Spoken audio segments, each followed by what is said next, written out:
ஹalleluya. ஆளே இல்லையான்னு கேட்டேன். வந்து ஆளை எல்லாத்தையும் பார்த்துட்டு போயிட்டாங்க. ஒருத்தர் அந்த மாதிரி வந்து பார்த்துட்டு போறாரு அப்படின்னா ஆண்டவர் இருக்கிறாருன்னு அர்த்தம். எத்தனை பேர் வந்தாங்க? 15 பேர் வந்தாங்க. 15 பேரும் ரட்சிக்கப்பட வேண்டியது உங்களுடைய பொறுப்பு. அந்த 15 பேரும் ரட்சிப்புக்குள்ள நடத்தணும்.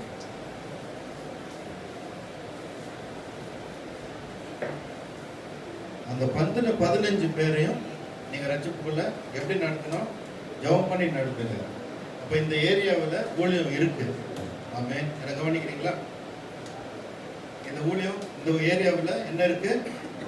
ஊழியம் இருக்கு. என்ன ஊழியம் இருக்கு? ஜெபிக்கிற ஊழியம் இருக்குது. இப்போ உங்க தலைமையில இருக்குது. இப்போ நீங்க ஜெபம் பண்ணி தான் ஆகணும். அந்த 15 பேருக்காக நீங்க ஜெபம் பண்ணி ஆகணும். அந்த 15 பேரும் ரட்சிப்புக்குள்ள நீங்க நடத்தணும். ஜெபிக்கிறது நீங்க. அவங்க எங்கன்னா போய் ரட்சிக்கப்படலாம். ஆனா அவங்க போய் பரலோகத்தில் நம்ம பார்க்கணும். இந்த இடத்துல உள்ள எட்டி பார்த்து நம்ம மேல கையை வைக்கிறவன், நம்மளை எட்டி பார்க்கிறவன், இவங்கெல்லாம் ரட்சிப்புக்குள்ள வரணும். அது நம்முடைய ஆசையை. அதனால தான் இந்த சபையை வச்சிருக்கிறோம். எத்தனை பேர் வந்திருக்கிறாங்க? 15 பேர். ஜஸ்ட் கண்ணை மூடுங்க. கரங்களை உயர்த்துங்க. சொல்லுங்க, ஆண்டவரே 15 பேர் வந்துட்டு போனாங்க. அத்தனை பேர் ரட்சிப்புக்குள்ள அத்தனை பேர் ரட்சிக்கப்படணும். சொல்லுங்க, வாய் திறந்து சொல்லுங்க. வாய் திறந்து நீங்க சொல்லுங்க. உங்க ஏரியாவுக்காக நீங்க ஜெபம் பண்ணுங்க.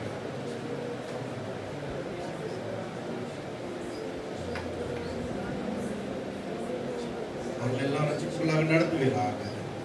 அவர்களுக்குள்ளாக, அவர்கள் வீட்டுக்குள்ள பாஸ்டர்கள் வரட்டும். அவர்களுக்குள்ளாக பாடல்களை பாடட்டும். அந்த குடும்பத்தில் ரட்சிப்பு உண்டாகட்டும். மனமாற்றம் உண்டாகட்டும். இந்த ஏரியாவில் நீர் கொடுத்திருக்கிற இந்த ஊழியத்திற்காக உங்களுக்கு ஸ்தோத்திரம். இயேசுவின் நாமத்தில் ஜெபிக்கிறேன் பிதாவே. ஆமென். சரி, இந்த ஹோம்வொர்க்கு நீங்க பண்ணிக்கணும். அடுத்தது நம்ம என்னுடைய மகள்கள், என்னுடைய மகன்கள் வந்து பாடினாங்க. எப்படி இருந்துச்சு? நல்லா இல்ல? நல்லா இருந்துச்சு? நல்லா இல்லையா? அங்க பின்னால இருக்கிறவங்க தான் கொஞ்சம் தட்டுறாங்க கையை.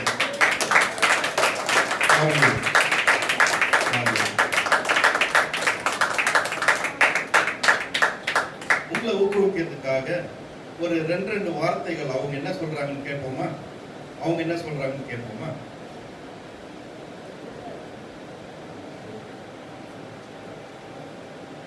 ஹல்லேலூயா, ஹல்லேலூயா. ஒரு சாட்சி சொல்லணும். 2021 செப்டம்பர் 16ஆம் தேதி எனக்கு வந்து ஒரு பெரிய ஆக்சிடென்ட் ஆயிடுச்சு. நான் வந்து வண்டியில் போயிட்டு இருக்கும்போது வந்து டிராஃபிக்கில் மூவ் ஆகும்போது ஒரு பெரிய லாரி வந்து என்னோட பின்னாடி டயர் மேலே ஏறி என்னோட கால் மேலே குத்தி எனக்கு ஒரு 12 ஸ்டிச்சு விழுற மாதிரி அடி விழுந்தது. வண்டியெல்லாம் நல்லா சேதம் ஆயிடுச்சு. ஸோ அந்த இடத்துல வந்து ஆண்டவர் வந்து பார்த்தீங்கன்னா என்னை வந்து ஒரு மறு உயிர் பிச்சை கொடுத்தாருன்னு தான் நான் சொல்லணும். ஏன்னா அந்த டைம்ல வந்து நான் வந்து உயிரோடு இல்லாமல் இருந்திருந்தா என்ன இருக்குமே எனக்கு தெரியாது.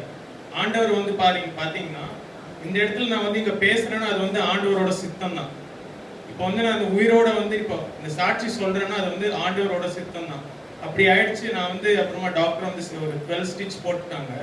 நான் வந்து ஒரு 10 days வந்து பெட்லேயே தான் இருந்தேன். என்னால் வந்து கால் எடுத்து வைக்கவே முடியல. நான் நடப்பேனான்னு கூட எனக்கு வந்து ஒரு டவுட் இருந்தது. அந்த நேரத்தில் வந்து ஆண்டவர் வந்து என்னை வழி நடத்தினா. நல்ல வேளை நான் வந்து லெஃப்ட் சைடில் வந்து நான் இப்படி விழுந்தேன்.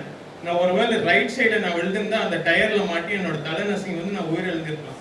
அது வந்து எல்லாம் பார்த்தீங்கன்னா ஆண்டவர் சித்தம் தான். நான் வந்து லெஃப்ட் சைடில் விழுந்ததுனால காலில் வந்து ஒரு சின்ன அடிப்பட்டது. அது வந்து ஒரு மாசத்துல சரியாயிடுச்சு. ஆனால் அதனோட வலி வந்து எனக்கு ஒரு 2 வருஷமா இருந்துச்சு.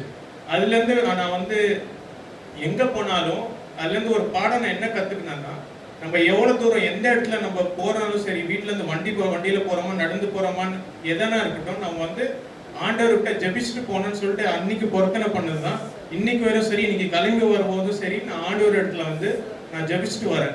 ஆண்டவரே, நான் இப்படி போகிறேன், என்னை வந்து நீங்கள் காத்து வழி நடத்துங்க. நம்மளும் என்ன பண்ணணும்னா ஆண்டவர்கிட்ட வந்து நம்ம வந்து ஜபிக்கணும். நம்மளுக்கு என்ன அடுத்த நிமிஷம் வந்து என்ன நடக்கும்னு தெரியாது. நிறைய டைம் பார்த்துருப்பீங்க, காலையில நைட்ல தூங்குறாங்க, காலையில ஏஞ்சிக்கவே மாட்டாங்க, தூக்கத்திலே வந்து அப்படியே இறந்துருவாங்க. நம்ம ஆண்டவர்கிட்ட நம்ம என்ன நம்ம கேட்கணும், ஆண்டவரே இந்த இடத்துக்கு நான் போறேன், என்னை வந்து தேவதூர்களை அனுப்பி என்னை காத்து வழி நடத்துங்க நம்ம ஆண்டவர்கிட்ட சொன்னோம்னா, ஆண்டவர் வந்து நம்ம தேவதூர் நம்ம கூடவே வராங்களா, எந்த ஆபத்து வருதோ அந்த ஆபத்தை வந்து விலக்கி போடுகிறான் நம்ம கர்த்தர். ஸோ நம்ம வந்து எல்லாருக்கும் நம்ம வந்து ஆண்டவர்கிட்ட ஜெபிச்சணும். அதுக்காக நன்றி. தேங்க்யூ.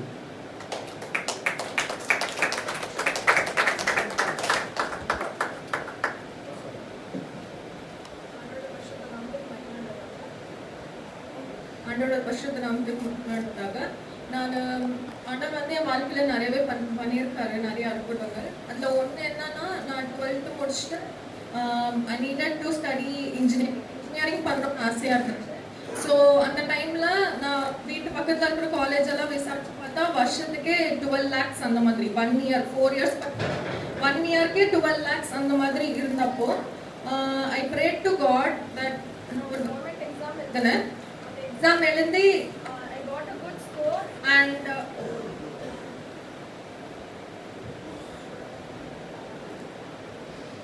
அந்த கவர்மெண்ட் எக்ஸாம் எழுதினேன். அதில் எழுதி நல்ல ஸ்கோர் வரபடி கர்த்தர் வந்து எனக்கு உதவி செஞ்சார்.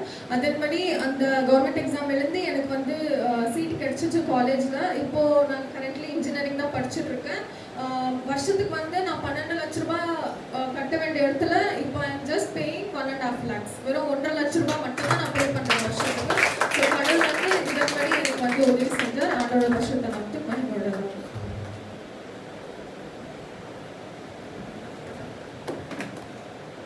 ஆண்டவருடைய ஃபர்ஸ்ட் நாமத்துக்கு மகிமையுண்டதாக.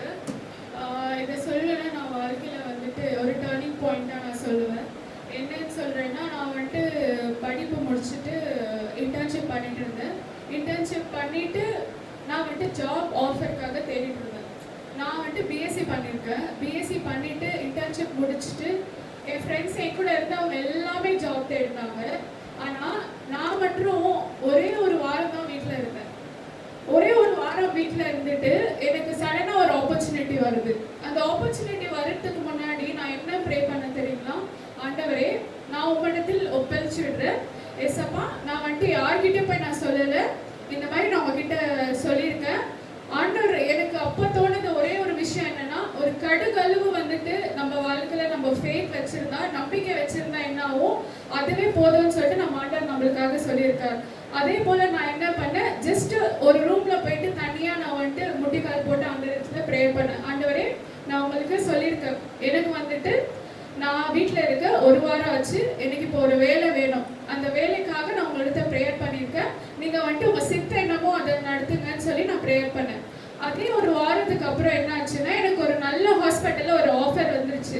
அங்கே வந்துட்டு நான் ஜாப் போய் பிளேஸும் ஆகிட்டேன். அதுக்கப்புறம் திரும்பி பார்க்கும்போது என் கூட படித்தவங்களுக்கு ஒருத்தருக்கும் வேலை கிடைக்கல. ஏன்னு சொல்லி நான் யோசிச்சு பார்க்கும்போது எனக்கு தோணுது ஒரே விஷயம் என்னன்னா, சின்ன வயசுலேருந்தே வந்துட்டு எங்கள் சர்ச்சில் வந்துட்டு தாத்தா சொல்லுவார், முன்னாடி போய் நின்று ப்ரேயர் பண்ணுங்க, முன்னாடி போய் வந்துட்டு ஆண்டவரோட வசனத்தை சொல்லுங்க, முன்னாடி போய் பாடுங்க அப்படின்னு சொல்லி எங்கள் தாத்தா சொல்லுவார். அப்போ வந்துட்டு நாங்கள் வந்துட்டு என்ன பண்ணுவோம், முன்னாடி போய் நின்று பாடி நாங்கள் வசனம் பேசும்போது எனக்கு தோணுச்சு, அது அம்மத்தோட செயல் கிடையாது. நான் இங்கே போய் நீ நின்னாக்கா உனக்கு அடுத்த நாளே வந்துட்டு உனக்கு பதில் கிடைக்கும்னு சொல்கிறேன். எனக்கு ஒரு நம்பிக்கை வந்தது. அந்த நம்பிக்கை வந்துட்டு நம்ம வாழ்க்கை பூரா எல்லாரும் அதை உபயோகப்படுத்தணும்னு சொல்லிட்டு நான் இந்த ஒரு சாட்சியை அவங்கள்ட்ட வைக்கிறேன். ஆண்டோட பரிசுநாமத்துக்கு மகிமையுண்டாக. ஆண்டவர் என்னோட வாழ்க்கையில் நான் எவ்வளோ பொறுமையாக இருக்கணும் என்று ஆண்டவர் வாழ்க்கையில் கற்றுக் கொடுத்தார். காலேஜ் டைமில் படிக்கும்போது பார்த்தீங்கன்னா வீட்டில் நல்ல ஃபினான்ஷியல் சுச்சுவேஷன்ஸ் இருந்துச்சு. கடன் தொல்லைங்க அதிகமாக இருந்துச்சு வீட்டில். காலேஜுக்கு போயிட்டு வந்து டியூஷன் எடுப்பேன். டியூஷன் எடுத்துகிட்டு ஃபுட் டெலிவரி பண்ணுவேன், சாப்பாடு டெலிவரி பண்ணுற வேலை பண்ணிகிட்டு இருந்தேன். காலேஜ் ஃபுல்லாக இந்த மாதிரி நான் எடுத்துகிட்டு இருந்தேன். காலேஜ் முடித்த பிறகு அதே வேலை தான் பண்ணிகிட்டு இருந்தேன். நல்லபடியாக ஆண்டவர் காலேஜ் முடிச்சு கிருபை கொடுத்தாரு. காலேஜ் முடித்தோடனே இந்த வேலை பண்ணிட்டு இருக்கும்போது ஒரு கம்பெனியில் ஏதோ வேலை கிடைக்குது, நம்ம போய் ஜாயின் பண்ணலான்னு ஒரு கம்பெனியில் ஜாயின் பண்ணேன். அது வந்து சேல்ஸ் டிபார்ட்மெண்ட்டு. சேல்ஸ் டிபார்ட்மெண்ட்டில் பார்த்தீங்கன்னா உங்களுக்கு டார்கெட் இருக்கும், இவ்வளோ டார்கெட் நீ பண்ணாதான் இன்னைக்கு நீ வீட்டுக்கு போக முடியும். அந்த மாதிரி உங்களுக்கு ரொம்ப ப்ரெஷராக இருக்கும். ஸோ நான் ஒவ்வொரு நாளும் ஒவ்வொரு மாதமும் அந்த கம்பெனியில் நான் வேலை செய்யும்போது நான் எப்போ சம்பளம் வாங்கினா அடுத்த நாள் நான் வேலைக்கு போக மாட்டேன். என்னோட மைண்ட் எப்படி பண்ணால் அந்த வேலை நான் விட்டுணுன்னு தான் இருக்கும். நான் வேலைக்கு போக மாட்டேன், அந்த கம்பெனிக்கு நான் போக மாட்டேன் அப்படின்ற மைண்ட் செட் தான் இருக்கும். நான் அப்படியே ஆண்டவர்கிட்ட ஜபிக்கும் போது, ஆண்டவர் நான் படித்த படிப்புக்கு எனக்கு ஒரு வேலை கிடைக்கணும் ஆண்டவர், நான் படித்த படிப்புக்கு நான் ஒரு வேலை கிடைச்சா நான் நல்லா சந்தோஷமாக இருப்பேன் என்பது ஆண்டவர்கிட்ட ஜபித்து கொண்டே இருந்தேன். அப்போது நான் ஒரு பெரிய கம்பெனியில் நான் படித்த படிப்புக்கு ஒரு கம்பெனியில் அப்ளை பண்ணுறேன். அது அப்ளை பண்ண உடனே ஃபஸ்ட்டு ஒரு எக்ஸாம் இருக்கும். அந்த எக்ஸாம் நான் கிளியர் பண்ணிடுறேன். கிளியர் பண்ண உடனே எனக்கு ஒன்றும் அப்பாயின்மெண்ட் லெட்டர் வரல. அப்பாயின்மெண்ட் லெட்டர் வர்றதுக்கு நான் காத்து கொண்டு இருக்கிறேன். அதே நேரத்தில் அந்த கம்பெனியில் வேலை செஞ்சுட்டு இருக்கேன்.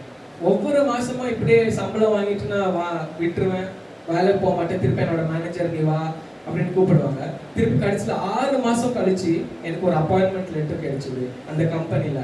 அந்த கம்பெனியில் 6 மாதம் கழிச்சு நான் போய் ஜாயின் ஆகிறேன். அப்போ நான் என்ன என் வாழ்க்கையில் கற்றுக்கொண்டேன்னால், ஆண்டவர் இடத்துல நீ பொறுமையாக இருக்கும் போது ஆண்டவர் உனக்கு தக்க காலத்தில் உனக்கு கொடுப்பார். அந்த எனக்காக ஆண்டவர் அந்த வேலையை தயார் பண்ணியிருந்தாங்க. இப்போ அந்த கம்பெனிலேருந்து வேற கம்பெனி மாறி ஆண்டவர் எனக்கு எந்த விதமான கஷ்டம் இல்லாமல், எந்த கடன் தொலைகள் இல்லாமல் நான் சந்தோஷமாக ஆண்டவருக்காக ஜீவித்து வாழ்ந்து கொண்டிருக்கிறேன். நீங்கள் ஆண்டவரை நீங்கள் நம்பி, ஆண்டவர் உங்களுக்காக ஒரு ஆயத்தம் ஆண்டவர் ரெடி பண்ணி வச்சிருப்பார். நீங்கள் ஆண்டவரை நம்பினா மட்டும் போதும். ஆண்டவர் நமக்கு மகிமையாக. இதெல்லாம் எங்கள் சபை விசுவாசிகள், எங்களுடைய பிள்ளைகள். என்ன நல்லா கேட்குதா? என்ன கேட்குதா? இதெல்லாம் எங்கள் சபை விசுவாசிகள், எங்களுடைய பிள்ளைகள். நாங்கள் ஒரு குடும்பமாக இருக்கிறோம். இதில் ஒன்று கூட 25க்கு மேலே தாண்டதில்லை. வெளியே நிற்கிறாங்க.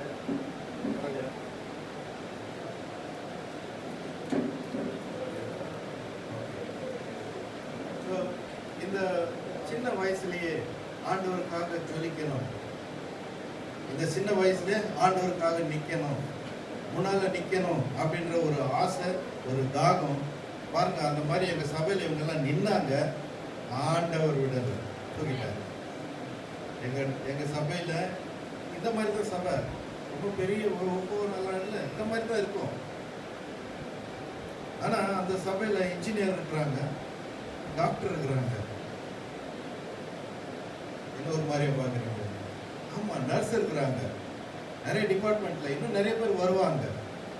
நான் என்ன சொல்கிறேன் உங்களுக்கு, நீங்கள் ஆண்டவரை தேடுங்க, ஆண்டவர் உங்களை தேடுவார். ஓகே, நீங்கள் ஆண்டவரை தேடுங்க, ஆண்டவர் உங்களை தேடுவார். இந்த ஒரு வார்த்தை மட்டும் சொல்லலாமா? நான் ஆண்டவரை தேட தேட சொல்லுங்க.